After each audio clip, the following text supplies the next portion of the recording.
Hello everyone, आज हम पढ़ेंगे क्लास 6 एनसीईआरटी ज्योग्राफी का चैप्टर 4 जिसका नाम है मैप्स।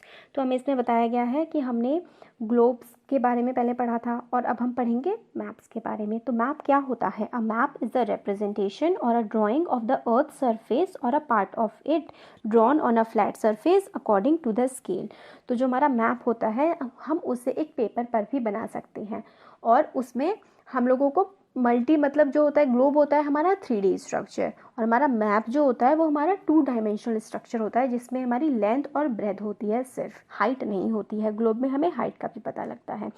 तो जो हमारा मैप है वो हम रिप्रेजेंट कर सकते हैं उसमें बहुत सारी चीज़ें, जैसे कि हम उसमें ये बता सकते हैं कौन सी स्टेट है, कौन सी कंट्री है, बहुत और भी बहुत सारी चीज़ें हम उसमें बता सकते हैं। वो हम सीखेंगे कि हम उसमें क्या क्या बता सकते हैं।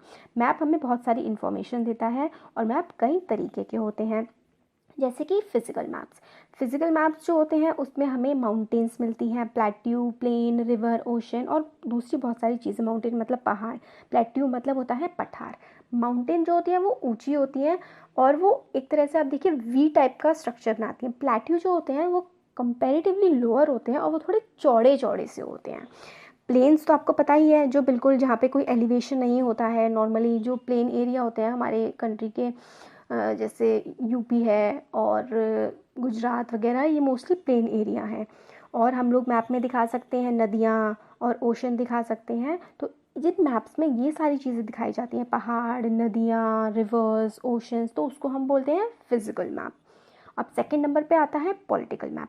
पॉलिटिकल मैप में हम सिटीज़ दिखा सकते हैं, गांव दिखा सकते हैं, शहर दिखा सकते हैं, स्टेट और कंट्रीज़ दिखा सकते हैं और किस कंट्री की कैसी बाउंड्री है, कौन सी कंट्री कहाँ पे लोकेटेड है, ये सब चीज़ें हम दिखाते हैं पॉलिटिकल मैप में। अब थीमेटिक मैप जो होता है उसमें हम दिखाते हैं रोड कि कौन कौन सी रोड कहाँ कहाँ पर है, नेशनल हाईवेज़ वगैरह।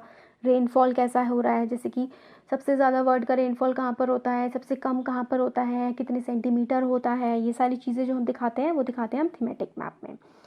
तो और भी बहुत सारी चीज़ें दिखाते हैं, जैसे फॉरेस्ट, कितना फॉरेस्ट है कहाँ पर, मतलब कितना जंगल है, कौन सी इंडस्ट्री है, सीमेंट इंडस्ट्री कहाँ है और स्टील इंडस्ट्री कहाँ है, ये सारी चीज़ें जो हैं ये हम दिखाते हैं थीमेटिक मैप्स में।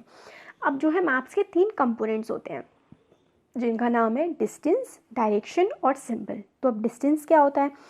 आप एक ड्राइंग बनाइए, ठीक है, उसमें आप 3 सेंटीमीटर की लाइन बनाइए। 3 सेंटीमीटर की लाइन को आप स्केल कर सकते हैं कैसे, कि आपको एक 3000 किलोमीटर का एरिया बताना है तो उसको आप 3 सेंटीमीटर करके दिखा सकते हैं। आप मान लिया आपने इंडिया का मैप बनाया, किसी स्टेट का एरिया लिखना है, उस स्टेट के एरिया को आपने छोटे में स्केल कर दिया, मान लीजिए सेंटीमीटर में, मिलीमीटर में भी कन्वर्ट कर सकते हैं। तो जो डिस्टेंस होता है ना वो मैप में जब हमें दिखाया जाता है तो वो हम स्केल के थ्रू दिखाते हैं और उससे क्या होता है कि हमारे बड़े से बड़ा डिस्टेंस हम छोटे से छोटा बना के ईजिली मैप में रिप्रेजेंट कर पाते हैं। ये होता है डिस्टेंस का काम। अब डायरेक्शन क्या होती है? 4 कार्डिनल डायरेक्शन होती हैं। कौन कौन सी होती है? East, west, north, south. तो हम वो मैप्स में कैसे रिप्रेजेंट करते हैं? हम मैप्स में सिंबल बनाते हैं और कौन सी शहर नॉर्थ डायरेक्शन में है तो हम उस पर नॉर्थ से शो करते हैं, कौन सा साउथ में है वो साउथ में, ईस्ट और वेस्ट। ये हमारी 4 मेजर डायरेक्शन होती है और इससे हम मैप में यूज़ कर सकते हैं। इनको हम 4 कार्डिनल पॉइंट्स भी बोलते हैं। और हम लोग के अदर इंटरमीडिएट डायरेक्शन कौन सी होती है? इंटरमीडिएट डायरेक्शन देखिए जैसे इस वाले फिगर में है, ये ऊपर नॉर्थ, नीचे साउथ, इधर ईस्ट, राइट में ईस्ट और लेफ्ट साइड में हमारा वेस्ट है। नॉर्थ और ईस्ट के बीच में नॉर्थ ईस्ट आ रहा है, नॉर्थ और वेस्ट के बीच में नॉर्थ वेस्ट आ रहा है, वेस्ट साउथ के बीच में साउथ वेस्ट और साउथ और ईस्ट के बीच में साउथ ईस्ट। ये जो होती हैं हमारी, इनको हम लोग बोलते हैं इंटरमीडिएट डायरेक्शंस। ये भी हमारी बहुत ज़्यादा हेल्प करती हैं ये बताने में कि कौन सी जगह किस डायरेक्शन में है। और हम लोगों को कंपस का मतलब आपको पता है? कंपस जैसे कि मान लिए पहले बहुत ज़्यादा यूज़ होता था, जब अभी भी यूज़ होता है, जब जो सेलर्स होते थे वो कहीं कहीं रास्ते पे जा रहे होते थे तो ओशन ही ओशन होता है, हर तरफ पानी पानी होता है, तो डायरेक्शन हम लोग कंपास की हेल्प से पता लगाया करते थे। और इसमें बताया गया है कंपास क्या है। It is an instrument use to find out main directions. It is a magnetic needle always points towards north south. और जो उसमें कंपास में एक मैग्नेटिक नीडल होती है लगी हुई जो हमेशा नॉर्थ साउथ डायरेक्शन में दिखाती है। अब आता है सिंबल्स। सिंबल्स क्या होते हैं? It is a third important component of map. It is not possible to draw on a map the actual size, shape of different features such as buildings, roads, bridges, trees, river lines और wells. मतलब हमेशा बिल्कुल सही size और shape map में दिखा पाना possible नहीं होता, क्योंकि चीज़ें तो बहुत बड़ी होती हैं। तो हम लोग बड़ी चीज़ों को छोटे वे में दिखाने के लिए सिंबल्स का यूज़ करते हैं।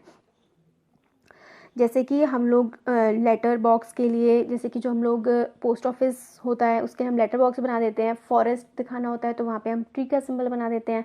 टेंपल दिखाना होता है तो उसमें छोटा सा टेंपल बना देते हैं। रोड्स के लिए अलग अलग सिंबल्स होते हैं। तो हर चीज़ के लिए हम लोगों ने अलग अलग सिंबल्स डिफाइन किए गए हैं। Maps have a universal language that can be understood by all. These are international agreements regarding the use of these symbols. These are called conventional symbols. तो कुछ conventional symbols हैं जिनके लिए इंटरनेशनल एग्रीमेंट है कि हाँ भाई, हम अगर आपके मैप में ये सिंबल है तो हम समझ जाएंगे ये किसका है। जैसे रेलवे स्टेशन के लिए हमें सिंबल बता रखा है। रोड्स के लिए मेटल रोड वो होती हैं जो पक्की रोडें होती हैं, जिसमें जो आसानी से टूटती नहीं है, जिसमें अच्छा कंस्ट्रक्शन मटेरियल यूज़ होता है। अनमेटल रोड जो होती हैं जो कच्ची मिट्टी की रोड्स होती हैं।